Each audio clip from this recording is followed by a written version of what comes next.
বৌদি, ভালো আছেন তো? আপনি কি ব্যাপার? ব্যাপার আর কি, পুজো এসে গেল তাই নিতে এলাম। কি নিতে এলেন? কি আবার কি, চাঁদা। দাদাকে ডাকুন। ও, চাঁদা। তা দাদা আসুক তখন আসবেন। তা দাদা কখন আসবেন বৌদি? পুজোর পর। কি? আরে না না, দাদা মন্দিরে পুজো দিতে গেছে, পুজো হয়ে গেলেই চলে আসবে। ও তাই বলুন। ঠিক আছে, আমি বিলটা কেটে দিয়ে যাচ্ছি।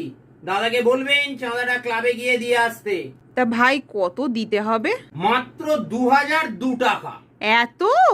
এত কোথায় বৌদি, এ তো 2 বছরের। 1001 করে 2002 টাকা। 2 বছর কেন? গত বছর তো অসৌচ আছে বলে দিলেন না, মনে নেই? এবছরেও? কি, এবছরও আপনাদের অসৌচ? না না ভাই, অসৌজ নয়, অসুবিধা। ব্যাপারটাকে পলিটিক্যাল করব না। বলছি ভাই, ওটা 2002 টাকা না হয়ে যদি 202 টাকা হতো তাহলে খুব ভালো হতো। মেয়েদের সাথে ইয়ার্কি মারতে ভালোই লাগে, তবে এখন বৌদি আমি কিন্তু ইয়ার্কির মুডে নেই, বুঝলেন তো। দাদাকে বলবেন চাঁদাটা ক্লাবে যেন দিয়ে আসে। বলছি ভাই, সরকার থেকে তো 85,000 টাকা দিচ্ছে, আবার আমাদের গলাটা কাটা কেন?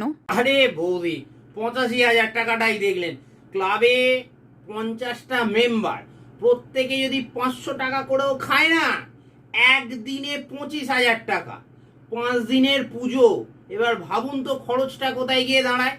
তার উপরে নবমীতে ঝুমুর নাচ, দশমীতে তাসা। খরচটা বুঝতে পারছেন? আরে বেশি নিচ্ছি না আপনার থেকে, আমাদের একটা মানবিকতা আছে, বুঝলেন তো। আমরা তো জানি আপনাদেরও খরচ খরচা আছে। পুজোতে যাবেন, প্রত্যেকদিন সন্ধ্যেবেলা শালপাতার বাটিতে একটু করে খিচুড়ি দেওয়া হবে, খেয়ে আসবে।